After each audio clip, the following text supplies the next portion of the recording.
Speaker sir, Ambala में IMT और medical college बनाने का बजट में चर्चा किया गया है, लेकिन अभी धरातल पे कोई कार्रवाई शुरू नहीं हुई।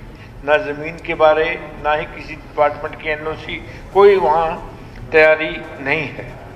यहाँ हेल्थ और एजुकेशन के बारे में ही कहूँगा कि दोनों ही महत्वपूर्ण विषय हैं।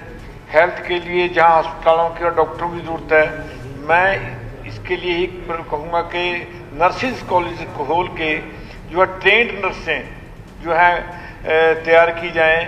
80% इलाज जो है देहात में ही उसका हो सकता है, और जो थैला छाप डॉक्टर हैं गांव-गांव घूमते हैं, जो किसी किस्म की दवाई मरीज को दे देते हैं, उनसे पीछा छूटेगा। एजुकेशन के लिए हमें जो है टीचर्स की चाहिए, अच्छे टीचर चाहिए जेबीटी के खासकर, ताकि बच्चों के बेसिक्स का ख्याल रखा जाए। पशुपालन डिपार्टमेंट के बारे मैं ये कहूँगा कि जहाँ सरकार ने लोन देने का प्रावधान किया है, वही मेलों का प्रावधान किया जाए, जहाँ बहुत बड़े स्केल पे जानवर आए और खरीदो फरोख्त हो, और जो उनकी हेल्प करनी है वह जो है उसके बीमा के रूप में की जाए, ताकि जो लोन हम उनको दें उसमें वो जो है सरकार की कोई सिरदर्दी न रहे और लोन को बढ़ाया भी जाए। स्पीकर सर, दूध की कीमत को जो है ज़्यादा बढ़ानी होगी, और गरीबों को घास का, जैसे हर परिवार को 10,000 रुपये भी अगर दिए जाएं तो 8 परिवार 1 एकड़ ठेके पे लेके उसमें अपने पशु चारा और उसमें थोड़ी बहुत खेती भी कर सकते हैं। गवर्नमेंट जॉब्स के बारे मेरे साथियों ने यहाँ बात उठाई कि बहुत से नौजवान बाहर से आकर यहाँ भर्ती हुए हैं, वो तो जो हैं ही हैं सर, जो लेबर है वो भी बाहर से आ रही है। मेरे गांव में 3 प्लांट हैं अडानी से संबंधित, उनमें सिर्फ 4% लोकल लड़के हैं जो दिहाड़ी करते हैं। ये तो बहुत बड़ी जो है बेइंसाफी है। अम्बाड़ा में ड्रेनेज सिस्टम के लिए को ध्यान में रखना होगा, और वहीं पर बलदेव कैंप के पास अंडर ब्रिज एक जो है बनाना होगा।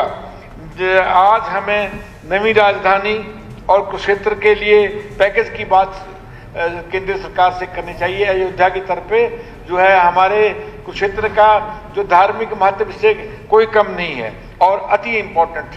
मैं स्पीकर सर, आदि बद्री बांध के निर्माण हेतु जो हमारा पंजाब का हिस्से का पानी है यहाँ हरियाणा में आएगा, किस तरफ से आएगा, उसकी हमने क्या तैयारी की है, कब तक वो आएगा, वो कितना होगा, क्या हमारे एरिया में उसमें उसकी कोई भागीदारी होगी या उसको किसी अन्य रूट से जो है ले जाया जाएगा। इसी तरह रेणुका, लखवाड़, किसाऊ, ब्यासी बांधों के निर्माण जल्दी हो, जहाँ पर जो पानी इकट्ठा होगा, जो ऑफ सीजन में रेनी सीजन के बाद इस्तेमाल जिसका होगा, उसमें हमारी भागीदारी 47%, 81% की होगी। वो किस रास्ते से आएगा, उसके लिए तो एक ही रास्ता है।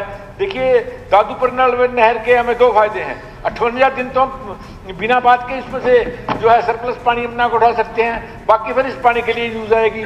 आज सरकार को इस बात के लिए आश्वस्त करना पड़ेगा, इस और पक्का माकूल जवाब देना होगा कि इसको बढ़ाएंगे या नहीं बढ़ाएंगे। ये हमारे जीवन मरण का प्रश्न है, और चारों तरफ हरियाणा से जो है वाटर लेवल को लेके खतरे की घंटी बजने लगी है। हमारा तो ये 82 से 32 से जो है ब्लॉक जगाधरी से लेकर और पेहोर तक डार्क जोन में है।